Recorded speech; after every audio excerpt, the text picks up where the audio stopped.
All right, Unit 5, Culture and Religion. In this portion of notes, we will cover content objectives 5.5 through 5.8. Starting off with 5.5, where are religions distributed in the globe, in the world? 5.6 will be what is the difference between a universalizing and an ethnic religion.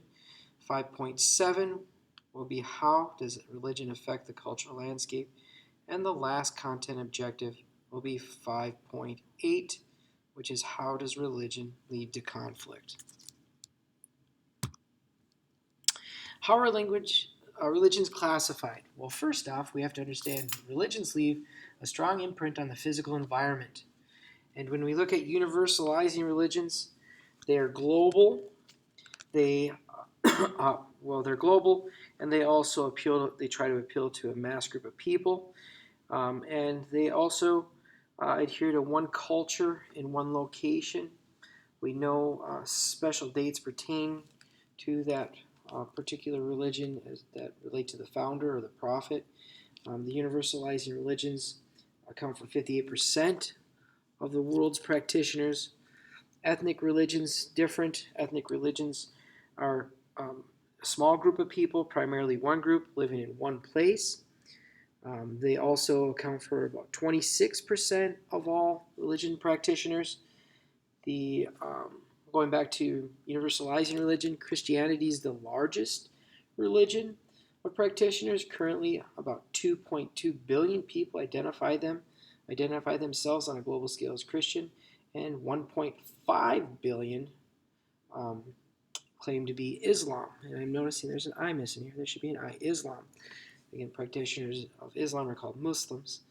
And Islam is the fastest growing religion in the world. And the third largest is Buddhism, where there's under a billion people that adhere to Buddhism. Ethnic religions, the largest is Hinduism. By far, Hinduism is about 900 million people identify as Hindus. And then Judaism, much smaller, and also ethnic religion, Confucianism. Religion can be broken down into branches. Branches is a large fundamental division. Denominations. Well, a branch should be, in Christianity, you have your major branches, Protestant, Roman Catholicism are your main branches, and the third major branch is Eastern Orthodox. And then when we look at Protestant, it can be broken down even further by a denomination, which is a division of a branch that usually unites local congregations under a single legal administration.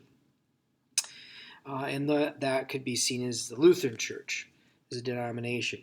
And then we can break it down even further with sects. And those are relatively small groups, usually one church, and they will oftentimes be broken away from a denomination.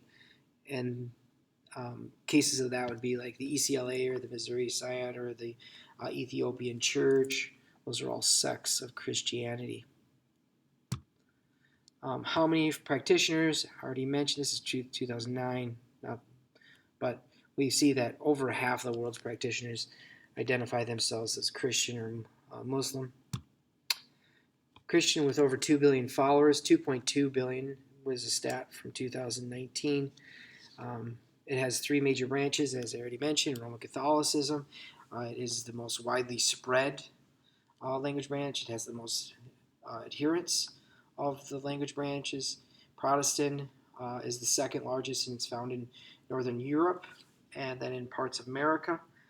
Mostly Protestant, again, is broken down into, Protestant has been broken down the most times into denominations, unlike Roman Catholicism. And Orthodox has been broken down, but not nearly as much as Protestant. And Orthodox is found in Eastern Europe, Russia, Eurasia.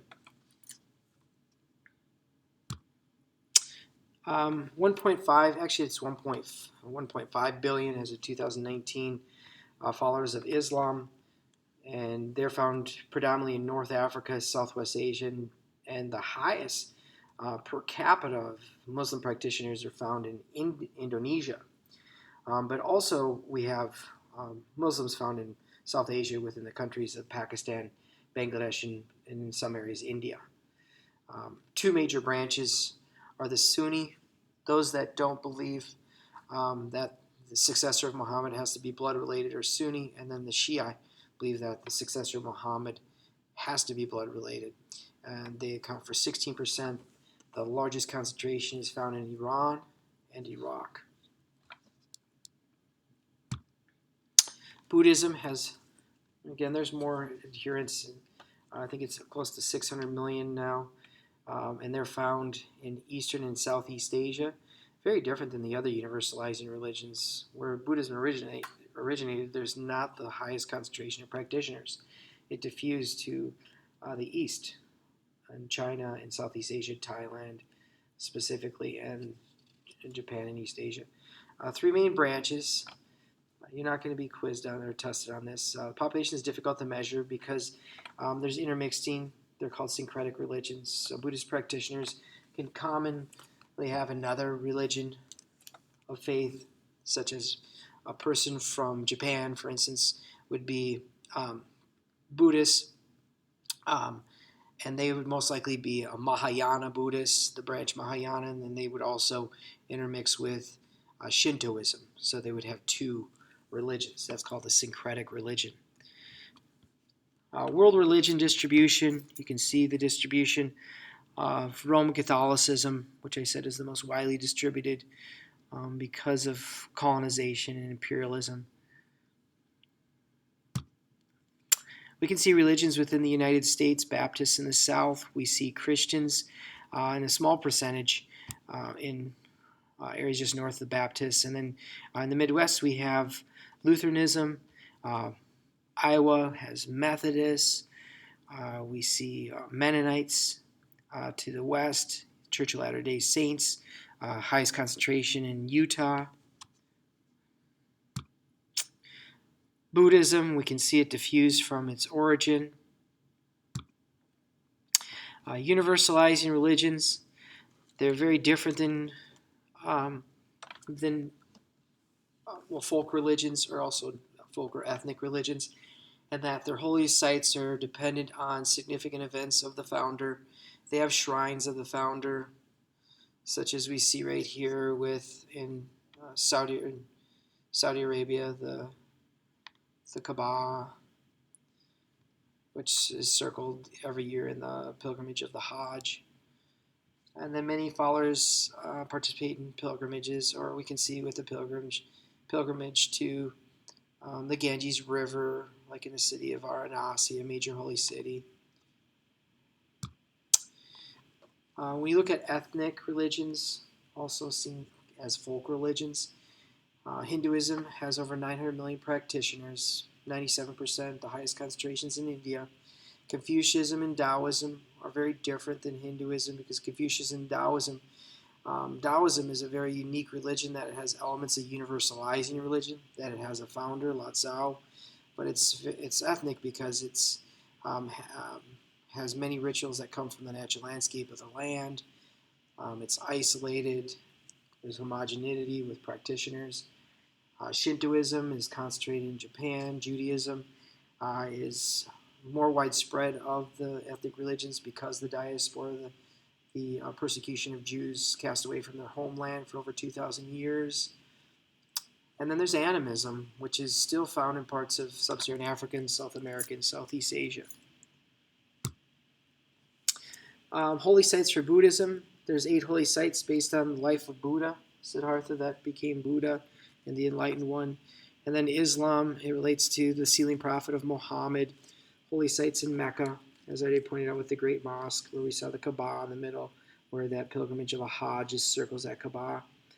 The Medina is where Muhammad was laid to rest, and then Hajj, I already mentioned. And Ganges River, the mother Ganges, the hair of Shiva, the triumvirate gods of Hinduism, and bathing rituals within that river to purify the soul, the cleansing of the soul. All right, there's Buddhism, holy sites of Siddhartha or Buddha. And there's again the Great Mosque. There's bathing in the Ganges.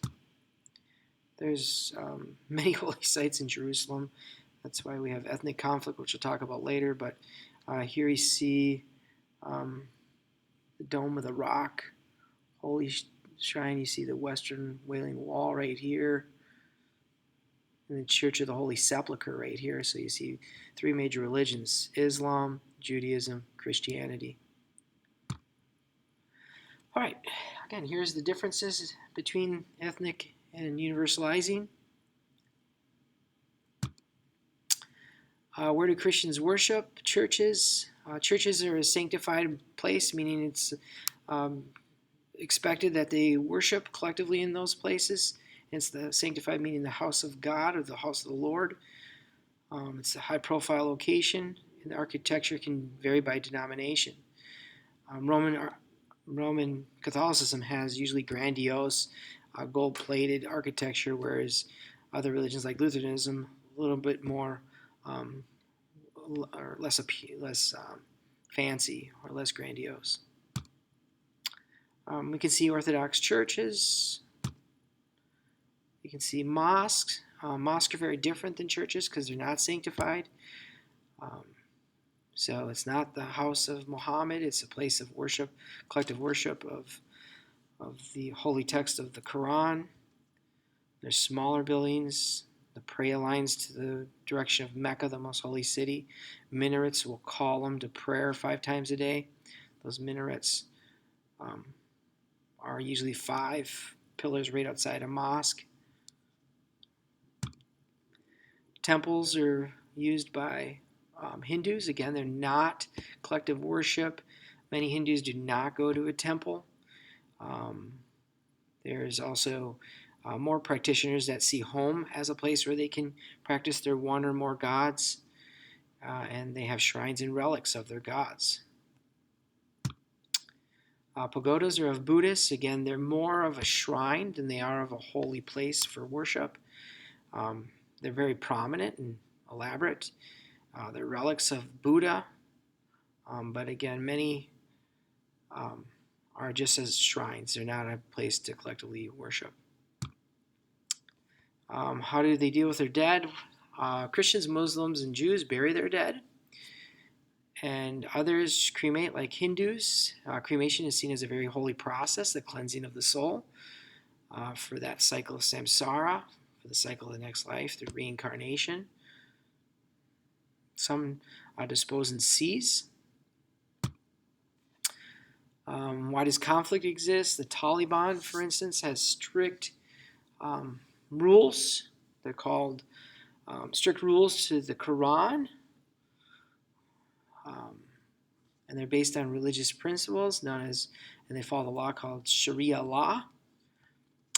Hindus in India, Hindus predominantly Muslim, Indians predominantly Hindus, and it goes back to the Great Migration of the Partition Plan of 1947, which created the two countries. Here's some of the Taliban laws, or what is known as Sharia law.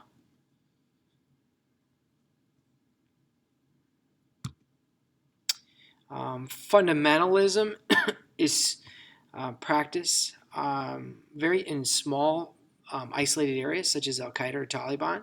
Fundamentalist Muslims are not seen on a mass scale of Muslim practitioners. Most Muslims see themselves as creating a world of peace between humans. Conflict existed within the promotion of fundamentalism through restricted doctrine and Sharia law. Then we also see a historical conflict between Catholics and Protestants in Ireland. South is mostly Catholic. The North is Protestant. Northern counties voted to stay with the UK. The IRA wanted to unite Ireland under one Roman Catholic state. Now we have a dual government where there's representation by both Catholics and Protestants. Conflict in Israel, in the city of Jerusalem. Jerusalem, as I noted, is a holy city for Muslims, Jews, and Christians. Conflict was created with the creation of Israel in 1948 after World War II. In between 1500s and 1900s, until the end of World War I, 1917, Muslims controlled Ottoman Turks controlled Palestine. Then it was occupied by British after World War I. Then in 1947 it was divided into an area of Jews and Muslims, but Palestinians objected that division. And then Israel was created in 1948. Then after the creation, within 6 days, wars ensued between Israel and Arab Palestinians. The conflict has led to organized territories of Palestinians, such as the West Bank, Gaza Strip, and Golan Heights. And the city of Jerusalem has been split, and here's a depiction of that split and what the wall looks like to the right. And then views by Muslims, as some view Muslims as illegal occupiers. Palestinian Arabs see it as their land that was stripped for them. The PLO was fighting against Israel to take away their occupied land by the Jews and the state of Israel. And that's a wrap.